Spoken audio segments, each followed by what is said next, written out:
Hi, this is Roman. And Angel. And Nora, the editor. And you're listening to Cinema Strolls. The film podcast about forming an opinion and regretting it later. Or not. Or not.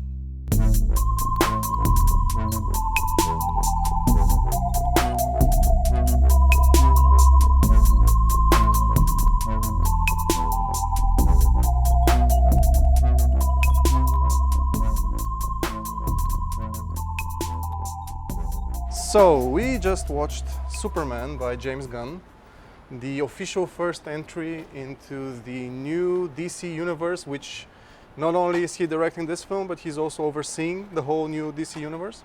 I just want to say, at the risk of sounding like a broken record, before we get into the film, how was the screening for you? Wasn't great. Once again. This is making me reconsider this whole podcast, to be honest. We watched it at the IMAX. The one IMAX. I think we have more than one IMAX. There is a newer one that is very far away. Okay, then we should definitely try it for next time. I think the screen was, first of all, we had to wear 3D glasses for some reason. I'm not sure why. I forgotten that movies were still coming in 3D, to be honest. Nobody needs movies in 3D anymore. I mean, maybe Avatar, I don't know, maybe movies that are shot in 3D. This wasn't, as far as I know. Yeah. The screen was dim, and it's always dim because of the glasses, obviously. But also, I think our IMAX is just not very good, because we talked about Sinners as well. And we also watched it in this IMAX, and it was also dim. Yeah, it was a problem with the contrast for sure. Again, we had people talking. The whole way through. You had people on your side, I had people on my side, discussing the film. They were specifically waiting for the quiet moments to start talking, which is a very interesting decision.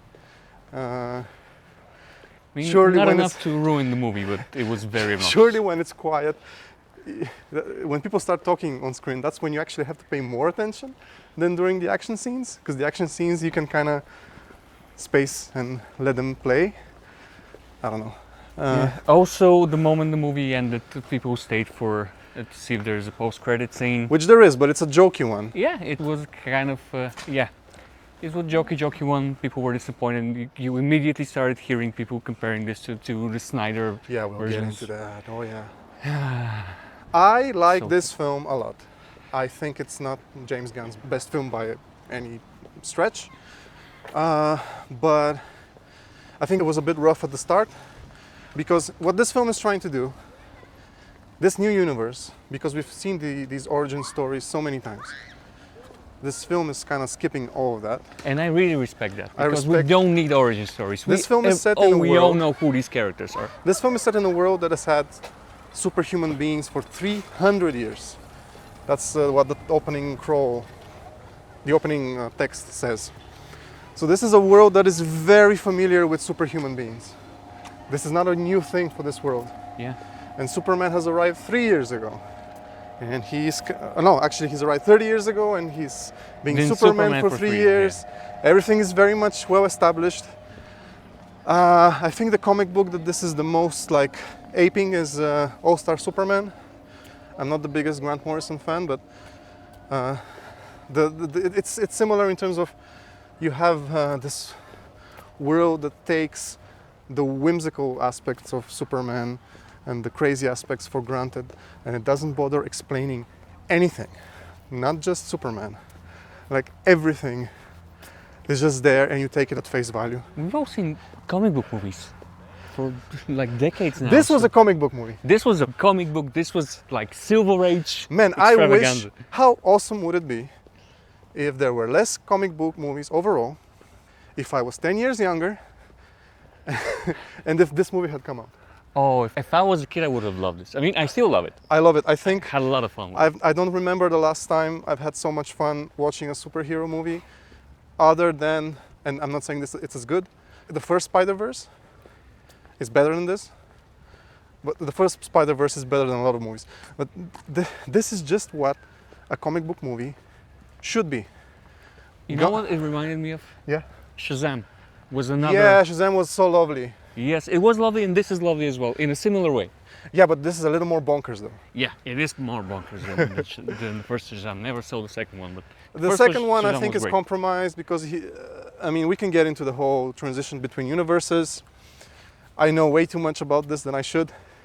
For somebody who doesn't really You love comic book movies? Yeah, But you love... you know how people like to read about sports Yeah. and teams being sold and stuff like that? I kind of know too much about. you love backstage drama, that's Yeah, the thing. I know the transitions of power. I know the failed attempts at a coup. Like the Rock tried one. The Rock actually tried to establish himself as the new powerful entity. The Black Adam was supposed to be a big deal movie. He even brought back Henry Cavill for a cameo at the end. Mm, And here we are, no more than 3 years later, and that world is gone. yeah.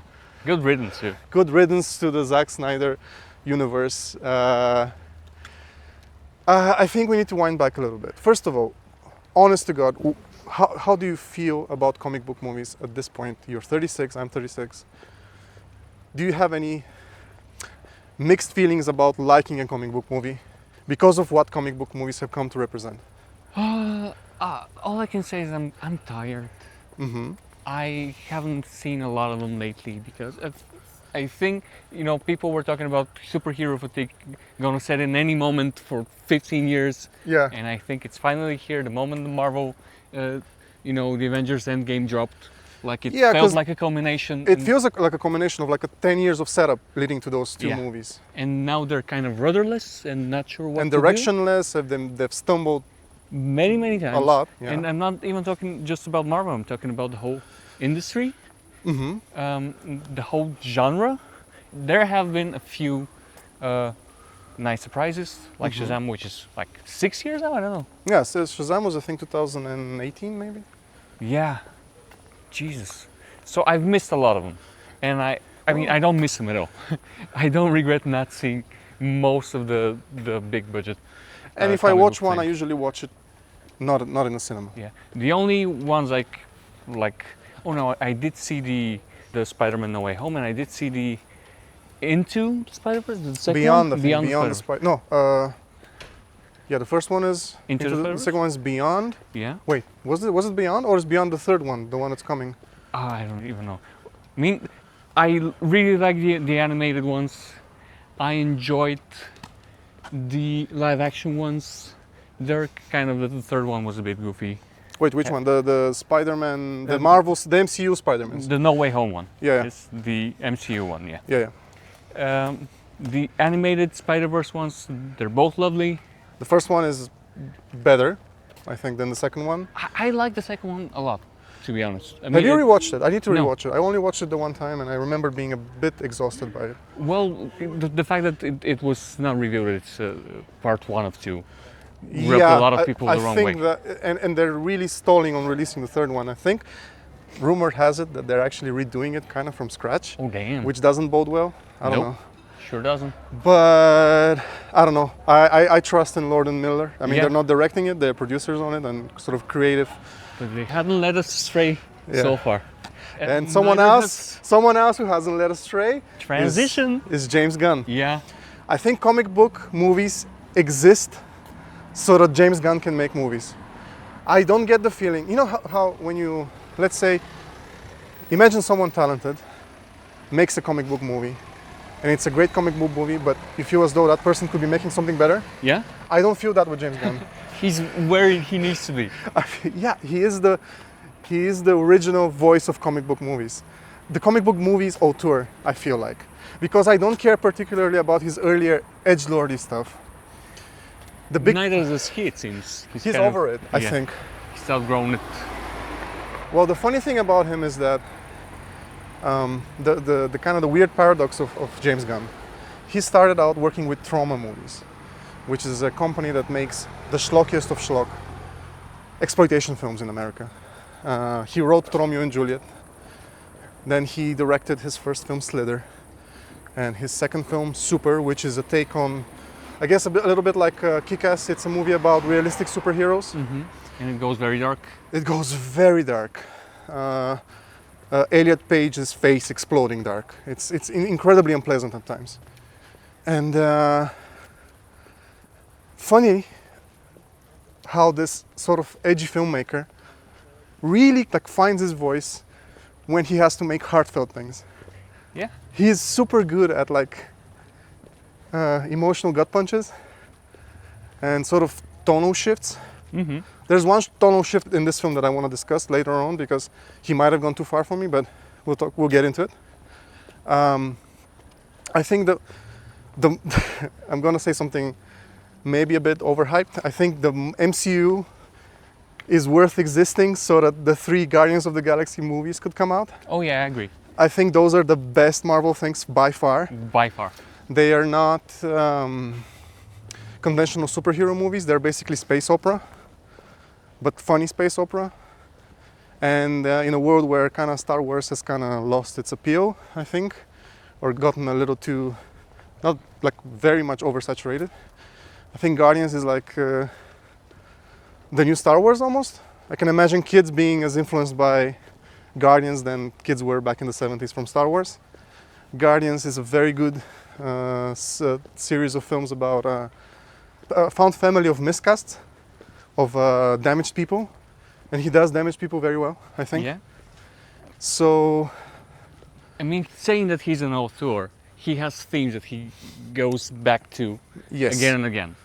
Some people might have a problem with it, that he goes to the same well a few too many times maybe. I don't mind it. I don't mind it. The found family thing is kind of the core of all of his kind of big budget. I think he's addressed it thing. in interviews. I think he himself feels like an outcast, and that's something that's like actually a big part of his life. And I think he actually identifies with the Rocket Raccoon character from Guardians. Ooh. So I think he's actually working through some real things in these films. Given how dark the third Guardians got with Yeah. Rocket Raccoon's backstory, I can see that it was heartfelt. I can see there's some personal stuff going on there. Yeah. So at some point, because of some early edgy tweets that he made, some really unpleasant like edgelordy jokes that he made, there was this campaign against him. I think kind of spearheaded by a bunch of right-wingers. And he got fired from Marvel for a little bit. And in that period, he got the gig directing the second Suicide Squad, which is a much better film than the first one. You can completely ignore the first one. And then he got hired back on Marvel, finished the Guardian trilogy, and then he got offered to take over DC films. So now this is the world that we're kind of stepping into. And the good thing about it, I think, is he's actually said that he's not too worried about tonal consistency with these films. Every film will be different, much like the comics can be. Each comic can be different. So you don't actually have to, based on his promises so far, you don't actually have to follow as much as you had to follow Marvel, which I think is a good thing. I can watch this film and not watch another DC film for a while, and only watch the ones that I'm interested in. I don't think there's a big crossover event coming. Which is so pleasant, which is so nice. I mean, I'm not caring so much about I don't know if it's something good business practice, but he's actually said it. He doesn't care so much about crossovers. He said in an interview, like, nobody cares about crossovers anymore. It's been done. It's been done, exactly. And I think people are done with the multiverse thing as well, so I guess we can hope for more self-sustained little movies from DC, which we can choose to not watch. But this one was pretty solid. What do you think? I had a lot of fun with it. Yeah. It was very nice. It's not his greatest film. I still feel like the second Guardians is my favorite James Gunn film. Probably, yeah. But it was a lot of fun. I liked it more than I liked Suicide Squad, because even though it has a lot of similar themes, the Suicide Squad one, we've discussed this privately. Yeah, but not on the podcast, so it's worth discussing. Yeah. My problem, and I believe your problem with the second Suicide Squad, it was a lot of fun. It was well made. It was very funny. It was good performances. Everybody was great. Good casting. He's always good at casting, I think. But it was kind of edgelordy. Yeah, he was trying for the edgelord thing. He was trying the Deadpool thing in a way, I feel, and it kind of clashed for me with the sentimentality of the story. Because there's some really unpleasant graphic violence, things in the Suicide Squad. I mean, we're not prudes. We can deal with violence, but I felt like it was kind of clashing. It got in the way of liking some of the characters, I think, because these are, I guess the Suicide Squad are murderers. But they kill, like, overtly innocent people in the film. I don't know if you remember it very well, but there's a scene where they murder a bunch of good guys. and it's played for laughs. At the end, they're kind of like, "Oops, sorry, I guess we didn't know that you were the good guys." And Which you've seen it in The Boys, you've seen it in other places, so it kind of felt like it wasn't bringing anything to the. yeah, his own edgelordy sort of sensibility is sabotage what he's good at, which is sentimental stuff. Yeah. Uh, And this movie was also quite sentimental, and I didn't mind it at all. Yeah, and I like the casting. Yeah. I like the new Superman. I was wondering when we started watching, how is he going to make a movie about Superman? He usually does ensemble pieces about quirky characters who are kind of outsiders. He found a way. Well, this movie is much more of an ensemble piece than I expected. Yeah. Which is a pleasant surprise because he's good at it. He's so good at it. He's such a natural at this. But let's talk about the actor. I really like that. Hold on, I have to Google him because I haven't quite remembered his name yet. Hold on. Cronenwell something. Cronenworth. Hold on. But you can talk while I look for his name. Sorry. I liked him very much. I mean, is still in the Christopher Reeve. You cannot escape the shadow of Christopher Reeve. The visuals are very reminiscent. The John Williams theme is all over this thing. It's very, very steeped in the visual imagery of the 70s film. David Cornsworth. Cornswell, yeah. Cornsworth? Okay. Cornsworth? Is he British again? Is this another Brit taking over? Probably.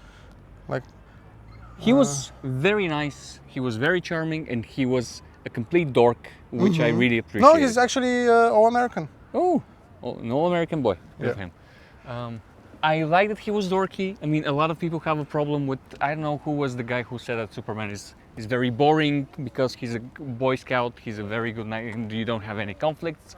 You can have conflicts. He can be, I mean, this film kind of explores the limitations and he's a good boy. He's a nice guy who tries to do his best in a world that's more complicated, and he messes up and he tries to do the best he can, and he's kind of flawed, and he doesn't have the foresight to realize that doing the best thing can actually create problems on a larger scale, because he doesn't see the big picture. He just sees that what he needs to do as the morally correct thing to do in this situation, which creates a conflict for a character like that.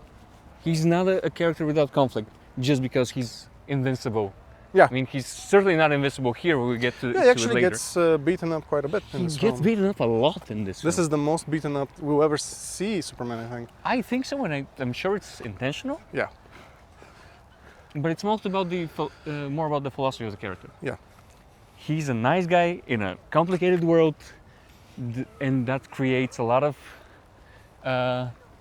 like dissonance and tension morally and cognitively, I think, which is interesting. You can milk that. Yeah, and hopefully this is something that will get explored in this new universe as it goes forward. I really hope this does well. I'm worried. I think it's doing well. I mean, it might. Yeah, the Snyder boys are not. They're a very loud minority, I think. I don't think that the people who are like vehement fans of Zack Snyder are going to affect the box office of this film. And also, a lot of right-wingers are pissed off at it. I saw that Ben Shapiro already has a rant against the film. Of course. But again, I don't think that's going to affect the box office. People who go watch movies are like real people, not perpetually online people. I don't know. I mean, also the whole world will watch this film, not just America. There's like a scene, a piece of dialogue that pretty much says that, you know, being good people is the new punk rock. Yep. Which is a sentiment I stand behind a lot. Absolutely. We need more sincerity. I think we talked about David Foster Wallace's Sincerity thing. I'm not sure we talked about the Sincerity thing, so you can elaborate on that. Well, in I think it was an interview when he said something that we need to turn our backs at irony and embrace sincerity. Yeah. Because it's the only thing that will save us. Yeah.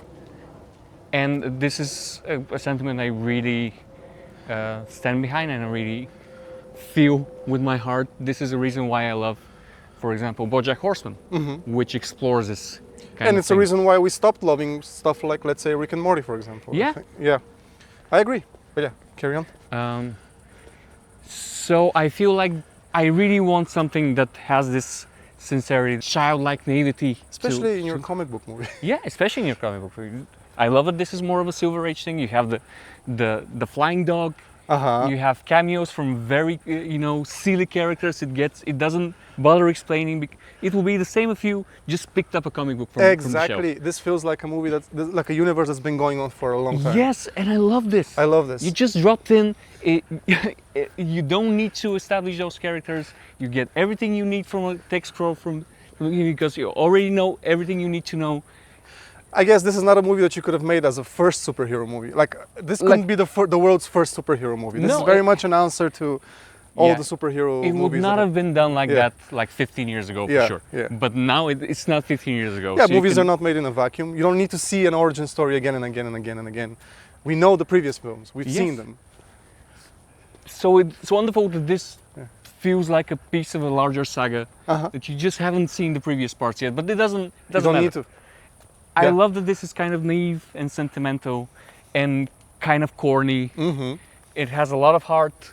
It has solid performances. It has funny jokes. It's a lovely thing that you can see with your kids. It doesn't go too dark.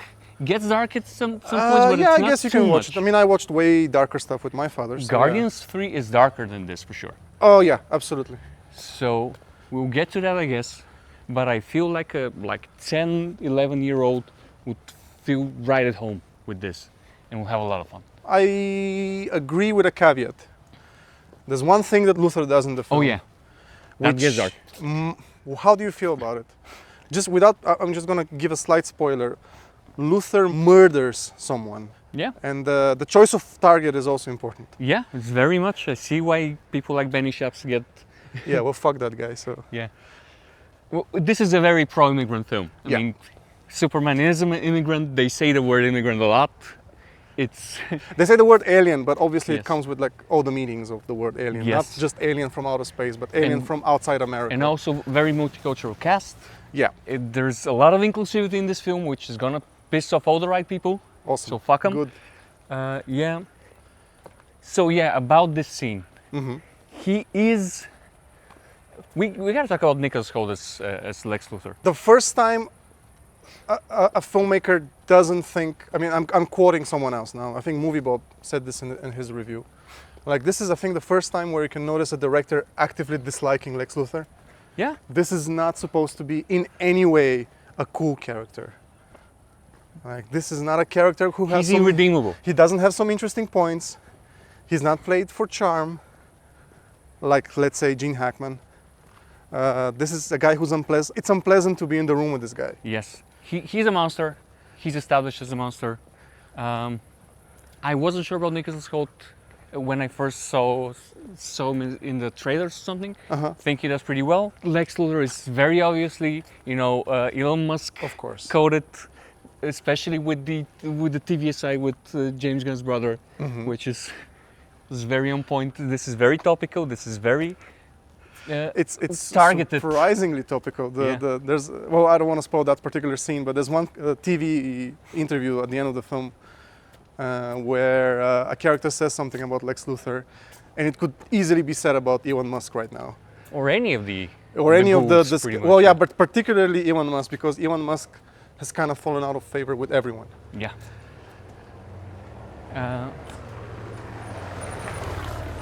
So this is, I mean, Lex Luthor as a character is the prototype of the tech-obsessed millionaire, libertarian, super genius, in quotes. In quotes for sure. Sometimes he's actually super genius. I don't think in this film he is. He has a team of people around him who obviously do all the work. Yeah, he exploits people. He treats them badly. He takes. You can say that he takes credit for things that was done by his team. I mean, there's a thing about him being able to predict all the Superman's moves because he studied him so much. So that's some intellect for sure. Yeah. Okay. Whatever. But beyond that, yeah, he was always a villain in the comic book. So it's weird how in later interpretation, he became more of an Iron Man kind of. I mean, there's a lot of versions of Lex Luthor, but there's way too many comic books I've seen where he's Kind of an anti-hero, maybe? kind of an anti-hero. Kind of, the authors are on his side, and they see him as a power fantasy more than Superman. Yeah. And I'm glad that we have an irredeemable bastard, Yeah. because he was always supposed to be that. Not that he doesn't have complexity. Sure. I mean, And I think the performance was very good as well. yeah. I mean, he doesn't have a lot of complexity here, but there's potential I think for so. him to be a more rounded character while also being an irredeemable bastard. And he needs to be an irredeemable bastard. And you have the Silver Age thing when he does a horrible thing and he doesn't get punished by Superman because he's the good guy. Yeah, but that's the one thing that bugged me a little bit, because Superman goes on a speech at the end and he says, something along the lines of, even you have some good in you. He doesn't say that, but he kind of says that. And I feel like, well, it's a little late for that, given the things that he did in the film. Yeah, but the character doesn't know it. You see, this is the part that I don't mind, because when I say there's potential for conflict in Superman, him being too trusting and believing in people is something that, Lois Lane says. I agree, I So this agree, is- but he can be a murdered a character guy flaw. in front of him. I Yes, mean, and this has to be a character flaw a little bit, which is good. This is something that can be developed in further films. I believe that he's setting up things that can Yeah. be explored later. So it's not, something happens, I don't want to spoil it. We're not into spoilers yet. Maybe we need to get into spoilers, but overall, just to say our opinion, this is a lot of fun. Also, how do you spoil a movie with so many little moving parts? I mean, the gist of it is, how you describe the plot of this film in one sentence. Lex Luthor wants to kill Superman. Yeah. That's kind of the plot of the film. Yeah, And he comes finds up a roundabout and way, he finds a roundabout way of killing which is Superman. every Superman film, I Yeah, guess. exactly. It's not. I don't think this film, which is another thing I appreciate about the film, is that it doesn't try to set up like future conflicts overtly. I mean, surely there's little sprinkles, things that are set up, but it's not like, even the mid-credit and post-credit scenes, they weren't about setting up a sequel. Even the one cameo from Supergirl, which is the next movie in this universe coming next year, was played for laughs. Yeah, everything was played for And us. this is the kind of first time we against see. expectations. Yeah, this is the first time we see how the Supergirl will be played, and even her character is even more goofy than Superman. Yeah. So now I'm really interested in seeing how she does in the Supergirl film, because I wasn't particularly excited about it, but now I'm interested. But yeah, I mean, I don't know. This is not like I don't think we need to worry about spoiling the film. It's just that one scene of murder where Lex Luthor kills an innocent person who is just an immigrant who Was nice to Superman once. was nice to Superman once, and that's the one scene in the film that I feel a little conflicted about it, because I get why it's there, obviously, but then some of the funny scenes that followed were a bit, I don't know, I just kept thinking about Kind it. of tainted by the... A little bit. I kept thinking about it. Not that he doesn't follow that scene with a comedy scene immediately. It actually lingers quite a bit. I don't know. I'm not saying it's a bad scene. I'm just saying it's something that kind of stuck with me. I understand, and I see how it will be kind of frustrating that he doesn't get like a proper comeuppance at the very end. I mean, the dog fucks him up because... Yeah, but the very inkling of a suggestion of Superman believing in there being good in him kind of makes Superman sound like a dumbass. He kind of is though. I guess, yeah. And I think the movie kind of... When you have this interview where Lois interviews Clark Kent as Superman, and she roasts him a lot, kind of to reveal that he's kind of unprepared and he didn't think about the bigger picture. Yeah. And he's kind of a dumbass. Yeah, he plays like a likable jock, basically. Yeah. Which I guess is what Superman is. I mean, most jocks have a bit more skeletons in their closet, I feel, but in general, he's kind of a platonic ideal of a good-natured dumb guy Yeah. who tries to do his best, like the all-American boy. And I appreciate that they're trying to investigate this. Maybe it will lead into something in the other film, maybe it won't. Honestly, I wasn't super excited about the first Guardians, and then by the time we got to the third one, it was like the best thing ever. So I feel like maybe if this is another trilogy, we'll talk again after the whole thing is completed. I agree, because I enjoyed the first Guardians, but I didn't think it was amazing. Then the second one dropped. We watched it, I think, in 2014. Yeah, I have one memory of us watching it, which is we came out of the theater, and I think I said the words, "Yeah, this is cool, but it's not serious like Star Wars."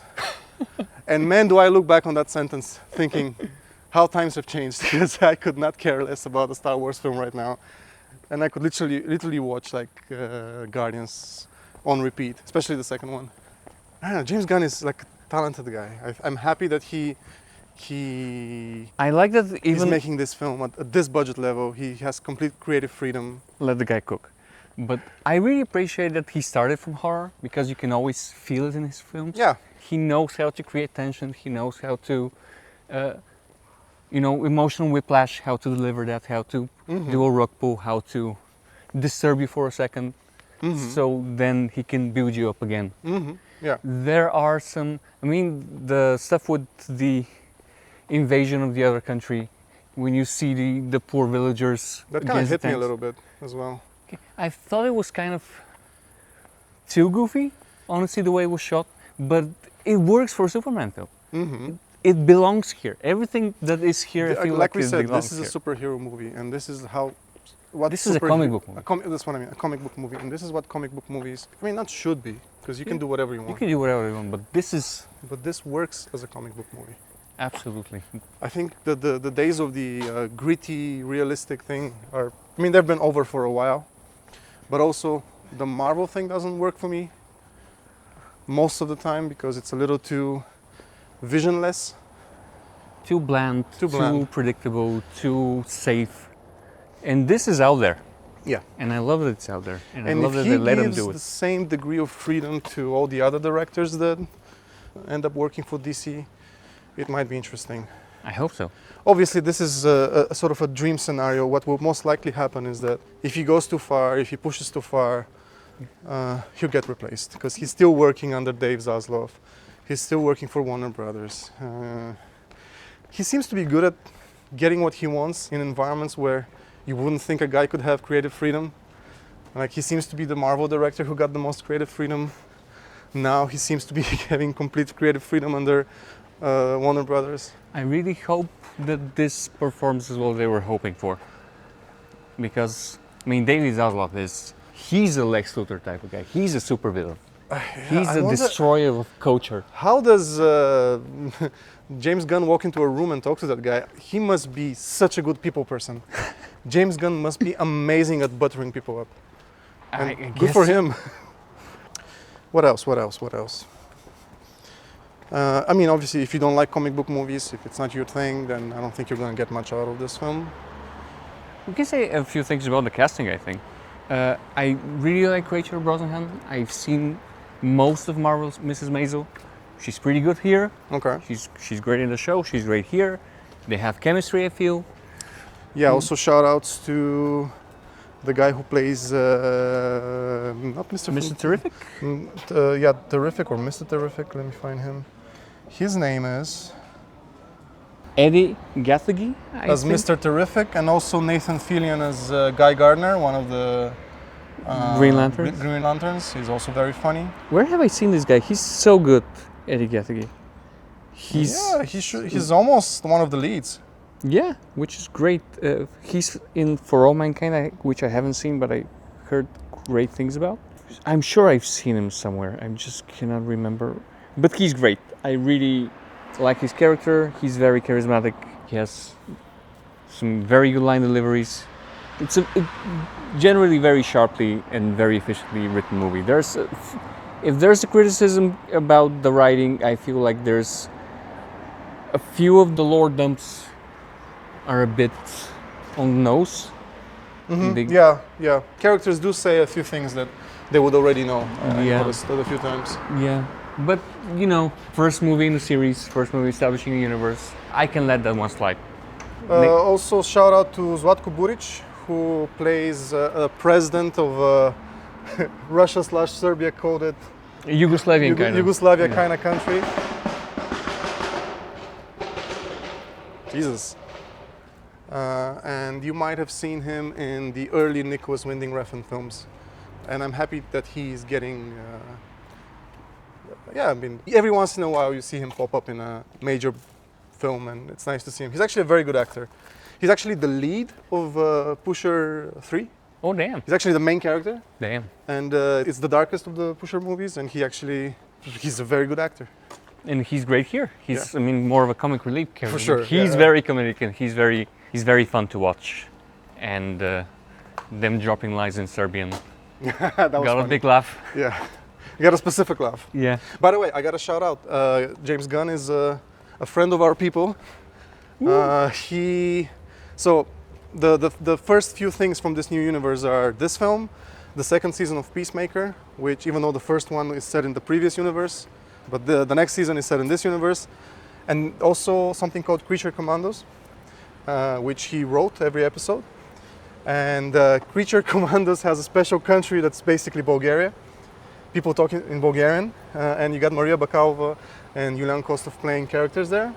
And actually, I never finished it because it wasn't that good. It had a bit of the edgelordy problem, but I mean, it was okay. I didn't like the animation style. I felt it was a bit cheap. But I know that Maria Bakalova actually plays the main villain. That's a twist that comes later in the series, because at first she's like played as a love interest for the main character, but actually it turns out she's a evil, maniacal villain from DC Bulgaria.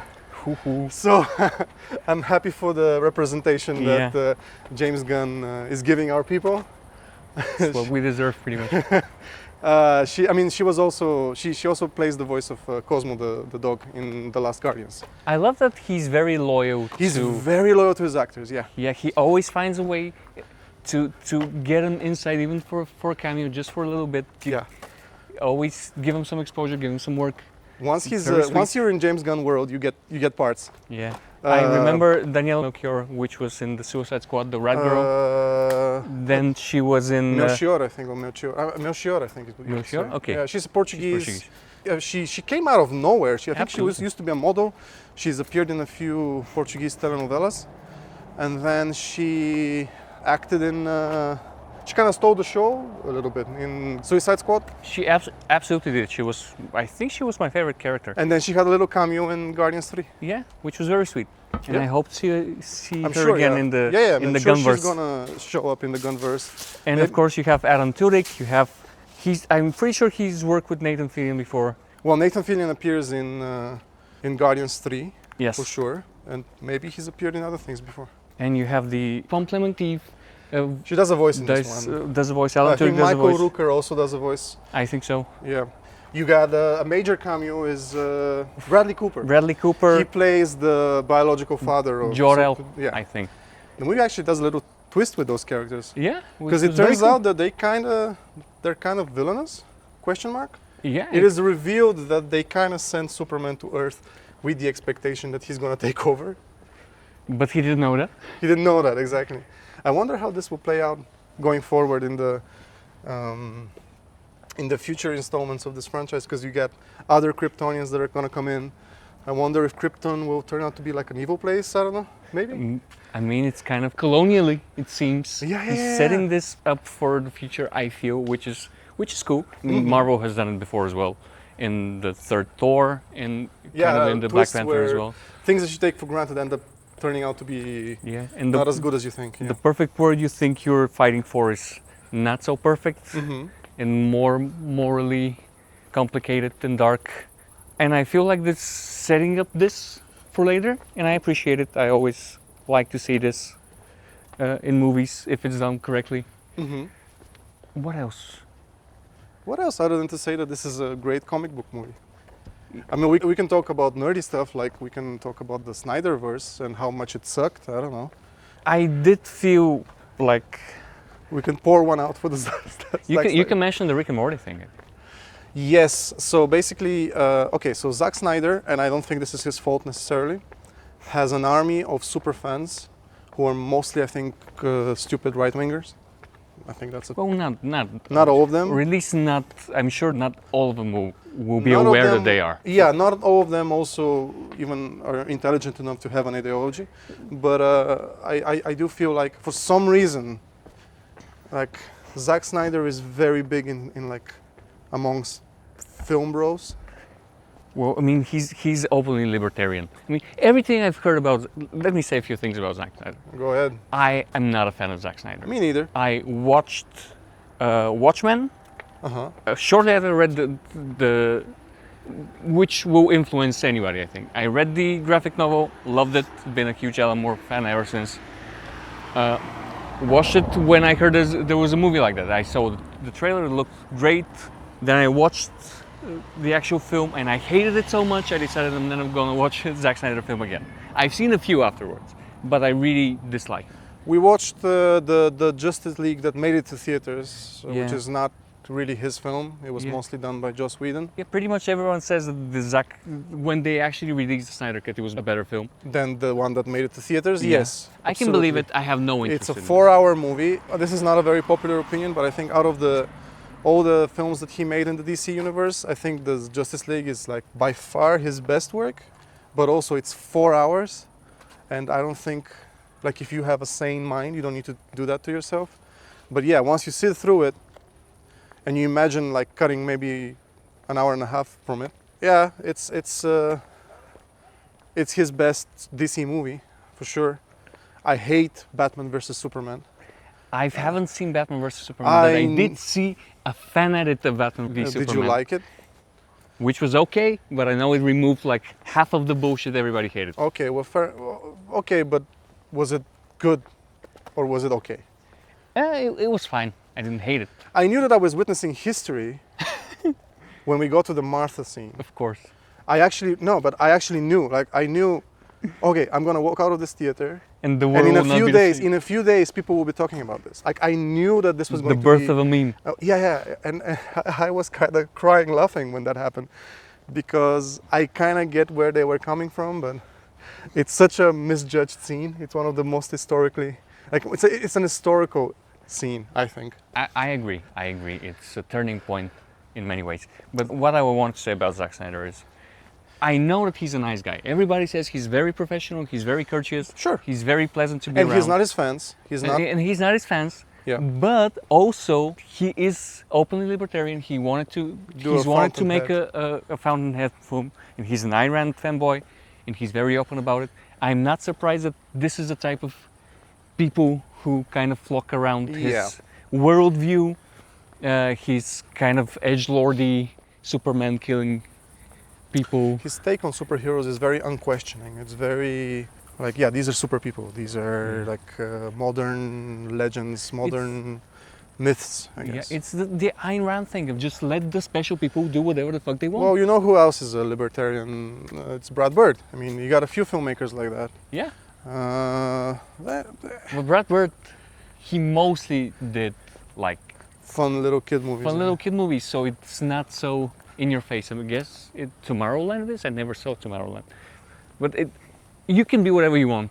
But when you feel not even, I don't want to say politics, but your iconography, your images with this sensibility, it's inevitable. It's gonna attract a certain type of people. Yeah, so So even though he's not his fans, he kind of is. in the build-up of the release of this film, there's been a lot of hate online against James Gunn. A lot of Snyder fanboys have threatened to boycott the film and have nitpicked every little thing from the trailers that you could say is like a cringy decision or it's not the way it should be. Even the guy sitting behind us after the screening now was going on about how, I think This he was is not saying good like, movie making. yeah, because Zack Snyder is better. I don't know. So Rick and Morty did a little, because it's a WB, it's a Warner Brothers property.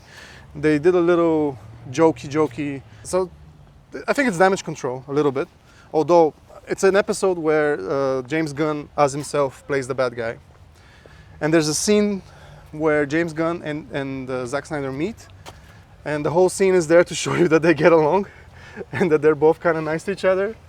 and Zack Snyder comes out as the better guy in the scene, and I think that cynical me thinks this is there to appease to the Zack Snyder fanboys, to make them relax a little bit. Yeah.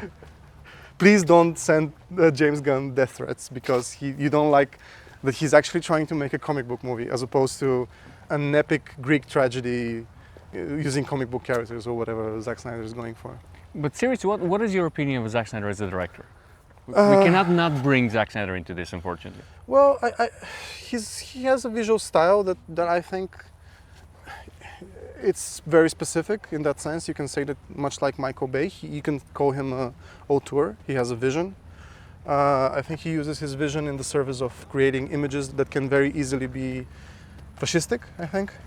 The way he photographs the human body, I think, is very... 300 is a very fascistic movie. It was a yeah, very I cannot. fascistic That comic movie book. It is impossible to revisit that film. I remember watching it. I remember liking it, and now thinking back on certain scenes in that film, which are direct translations from the comic book. And Frank Miller is also a very problematic person.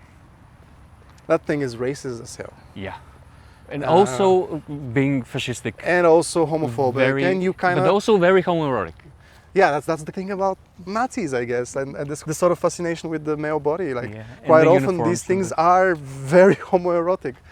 I don't know how intentionally or not intentionally. I'm sure it's not intentional. I don't think. Yeah, I would love to think it's not intentional. It's funnier that way. But of course, you have somebody like Yukio Mishima, great novelist, far right, right. nationalist. But the talent kind of speaks for itself, and I don't think that's the case with Zack Snyder. I don't think his talent. Yeah, he's not a Mishima. Yeah. He's not. He's also not list any problematic filmmaker who makes interesting films. You know, he's not S. Craig Zoller. He's not. Fuck it. He's not even Mel Gibson. You know, he doesn't. It's a very poor text. There's not much there to analyze, I think. But the iconography is strong enough for people to latch on. For people to latch onto it, and the Jesus imagery in the Man of Steel. Exactly. He's very good at crafting like moments. Yeah. But it doesn't like work in the whole thing. It's kind of because I feel like he doesn't really care. And talking about racism, you can also see a lot of. I'm not the first one to point this, of course, but his remake of Dawn of the Dead, the opening titles when you have like. Angel. Who wrote his remake of Dawn of the Dead? Was it S. Craig Zoller? No, it's James Gunn. Really? Oh, Yes. I forgot about that. Jesus. Yeah. What? I'm talking about specifically the opening crawl, Okay. the opening titles of the Dawn of the Dead, where you have Oh yeah. I remember. the Muslims bowing for no Yeah, no for fucking no reason. reason. There's a cutaway to news footage from, and that's not James Gunn. I mean, No. he didn't write cutaway to news footage of Muslims. You know, that's a decision that the director makes. Yeah, And it's just a shorthand for something that's scary to Americans, I guess. Yeah, terrible. I mean, it's irredeemable. If I had to be super generous, I would say, with many caveats, if I had to pick a Zack Snyder film that you could watch again and again and again, with 1,000 caveats, I might say Watchmen, even though. I hate Watchmen. Yeah, but I like there's scenes in that film that I like just as individual scenes. I like the Dr. Manhattan turning into Dr. Manhattan scene, where they use Philip Glass music. I don't know. Maybe I'm remembering how I felt about it when I was a much dumber person. But It's fine to like what you like. Of course, if any of our listeners like a Zack Snyder film I will or tell you, all of his films, okay, it's fine with me. I I don't actually- think he's a bad person. I No, think that and his imagery is problematic. I'm not sure how much he realizes that. also, I want to be, I mean, obviously he's never going to listen to this, but I want to be careful how I talk about him because he went through like some shitty stuff in his personal life. He actually had because of a personal tragedy, he had to quit. He was kind of replaced on Justice League because of a personal tragedy. And the man has been through a lot, I feel. I wish no ill to Zack Snyder, Yeah, even yeah, though yeah. I'm not a fan of his. This is just in case this podcast someday in 100 years becomes like a big thing. Like, I don't wish any ill will on. I don't want Zack Snyder to be cancelled either. I think he. I find him interesting. I find the conflict and the tension between his art and his demeanor in general to be kind of fascinating.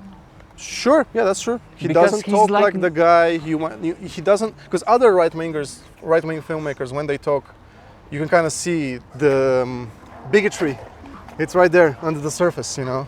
And with him, No. he might just be oblivious. He might just be oblivious, but he is a conduit for stuff I don't really Either appreciate. oblivious or like super good at hiding it. I don't think so. I can imagine what I find fascinating about him is that he seems like a nice guy who has been brought up in an environment where he doesn't question like some problematic stuff. And this, I feel, can be said for a lot of his fans as well. I'm sure not all of the Not all of them, of course. Snyderverse fans are rabid, alt-righters or something. No, but I'm you sure know how it's a the lot of right- just regular white guys. Right-wingers tend to sort of weaponize things that are not inherently right-wing. This is one example of that, I think. It's a thing that you can kind of use to your advantage. Yeah. I'm just saying not all people who like the Snyderverse are openly fascist. Of course, of course, of course. Of Because course. we're kind of frustrated by the people we were in the cinema with. And maybe we sounded a bit too uncharitable. I don't want to be like that. I know I don't have a lot to talk about with the sort of people. We won't reach an agreement in our tastes, in our understandings about media. I But agree. I don't very much like him, I feel. Not that I know the guy, obviously. I would watch his Fountainhead. I want to see how you do a Zack Snyder scene of a guy sketching a building. Ooh, in slow motion. How would that even work? Like, yeah, sure, I would like to see that. I kind of enjoyed Army of the Dead. Did you? I didn't see that one. I mean, I was haven't not- seen most It of was them. so trashy that it was so schlocky that I enjoyed it as a schlock movie. Because our last episode was about 28 years later, and there's certain things that I didn't remember this last time when we spoke, but now I remember. There's certain things that he does in both movies do the same things. Like there's an alpha kind of character. It feels like 28 years later kind of took some ideas from Army of the Dead. Really? That's interesting. Maybe not intentionally, but yeah, Army of the Dead is a good. It's a solid Netflix film. Let's put it like that. But talking about 28 years later, I said in that episode that I was kind of let down by everyone, including Anthony Del Mantle. And, after a few days, I actually find myself reconsidering this. I find myself thinking about some images in that film that kind of stuck in my head. See, that's good. That's something that our podcast can offer, is like reconsideration of takes we've had before. And I do feel it's kind of interesting the way, it's jarring, but the way it goes between some very chromatic aberration-y, not perfectly focused, soft images to very crisp digital stuff. There's something there. It can be interesting. It is interesting here, and it can be maybe further evolved later on in something, maybe in the second part of the Or it's just something that you can find inspiration in and sort of maybe try I do. playing around with that. I find in your myself own going films. back to it and reconsidering this aspect of the film. Okay. Generally, I don't think I'm going to remember much of it. And to be honest, I mean, I had a lot of fun with this, but it's not a movie. I mean, with Superman, it's not a movie that's going to stick in my head the same way Guardians did. But also the first Guardians did it. That's the thing. You don't know where this is going. Maybe he does. I mean, he's exhausted from what I've heard, because he's written all of Peacemaker season 2, and he's written all of Creature Commandos and this film. So he's written over 600 pages in like the span of a year. Jesus. And then he produced all those things. So in every interview you hear him say that he's never going to do this again. So it might be a while before we see another James Gunn film. He's earned it. I think he's earned it. And I think he'll probably focus on like sort of shepherding all the other projects that are upcoming from this new universe. But in years to come, when this thing has a sequel, when the whole sort of Superman saga that he's building has come to a conclusion, maybe we'll feel differently about this one. Yeah, and when there's more tension between the characters in the ensemble, which is something he's going to do because that's a James Gunn thing. And I'm looking forward to it. I trust him. I don't necessarily, which is not, I kind of want to, I don't want this podcast to be about superhero movies. And I don't want to, and there's plenty of those. We could milk so much content out of that. We watched this film because we're James Gunn fans. If somebody tells me that the new Avengers is like the best thing ever, we might do an episode on it. But I don't think this is going to be a comic book movie Nope. watch along podcast. I don't think so. I'm not really interested in most of the things. We didn't see the latest Marvel one. Thunderbolts? No, we Thunderbolts. did not. No. Heard it solid. Might be. Might Whatever. watch it at home. Whatever. I don't feel like I need to. I wish we speak had on it. started the podcast when the last Deadpool came out, because I feel like we could have milked an episode out of that, just in terms of like. In many ways, it's the opposite of this film, at least for me. Attempts sincerity that I don't buy, and it felt super cynical to me. It kind of felt like the death of culture, to be honest.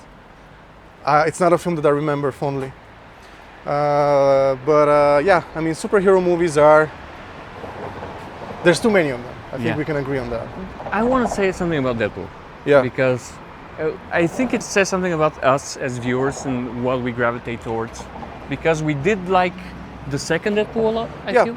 And it's still my favorite out of the three.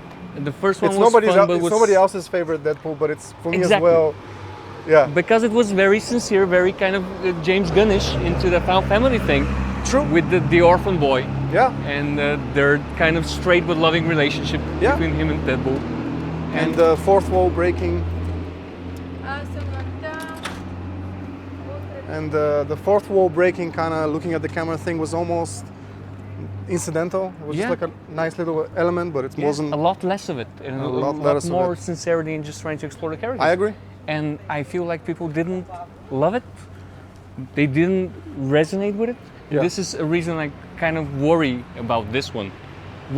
Because I really feel like this type of, if we're gonna do superhero, we're gonna do mainstream blockbuster type of cinema, this is the type of This is how it content. should be: sincere and positive, I guess. It's Yes, and a bit schmaltzy, and that's perfectly fine.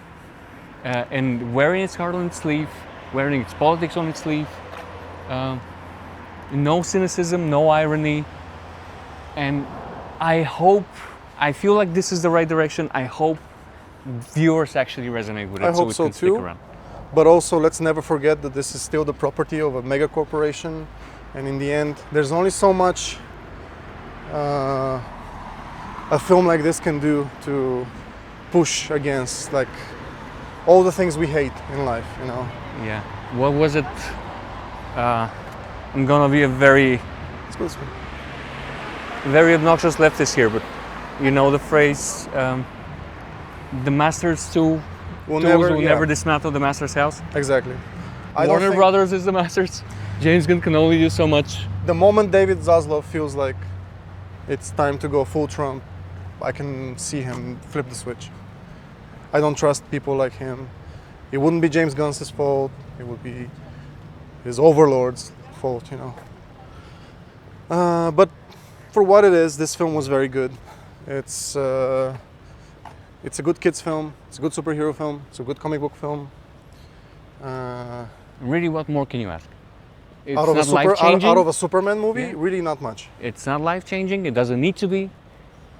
It's just a very good beginning and a very And enjoyable also, film. James Gunn gives you the permission to not follow this, like, do your own thing, like pick whichever films you want to watch. It's not important. That's the one thing that he's kind of bringing to the cinematic universe.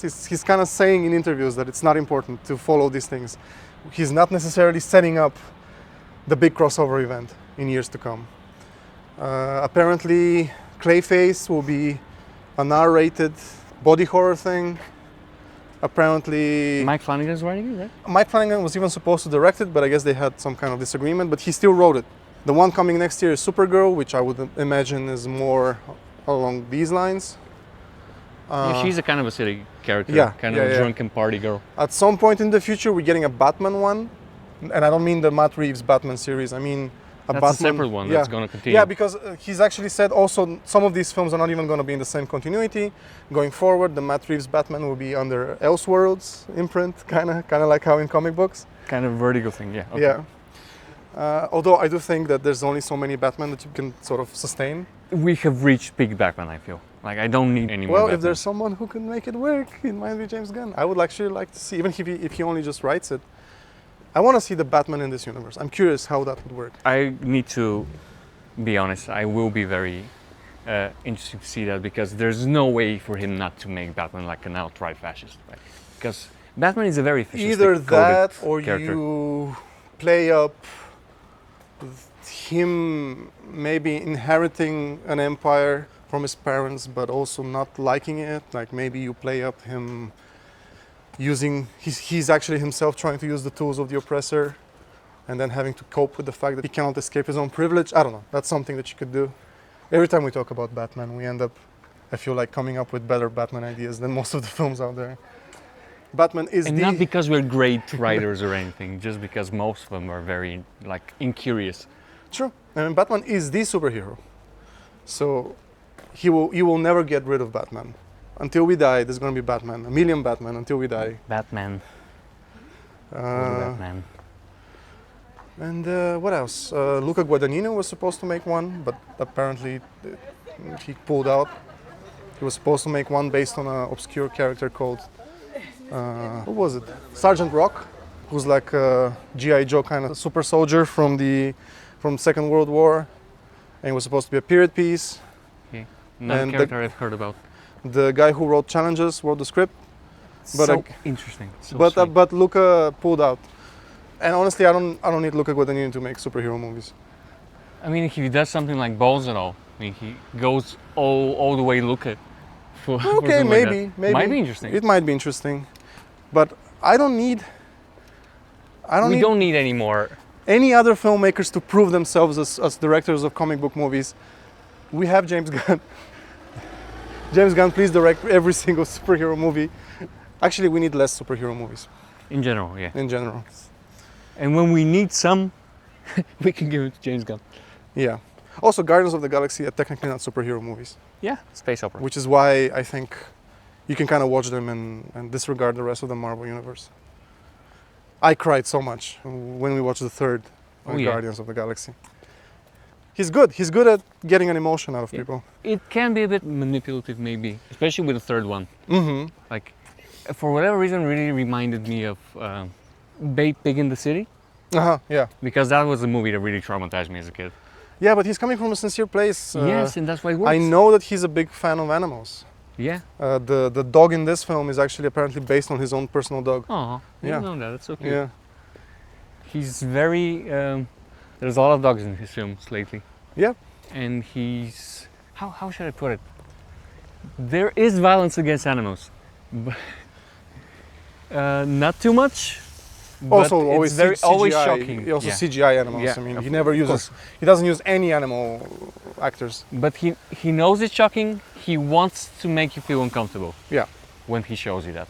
I mean, I know that some people might feel kind of icky and might feel a bit exploitative. Works for me, makes me cry. Mm-hmm. I cannot complain.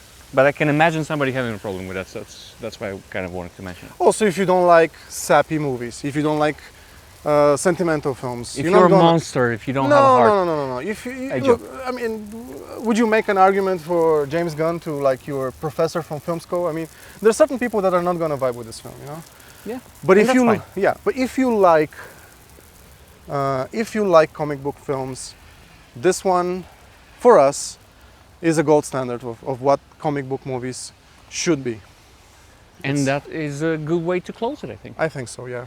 Yeah, thank you for listening. Go watch it. We are gonna cleanse the palate by talking about 100 art house films next. We'll just only, from now on, this podcast will only be about festivals and art house sort of slow cinema, because we will not make another movie until we see the next Pichat Pong. I feel a bit icky after gushing over a Warner Brothers movie for so long. But when something is good, it's good. Yeah.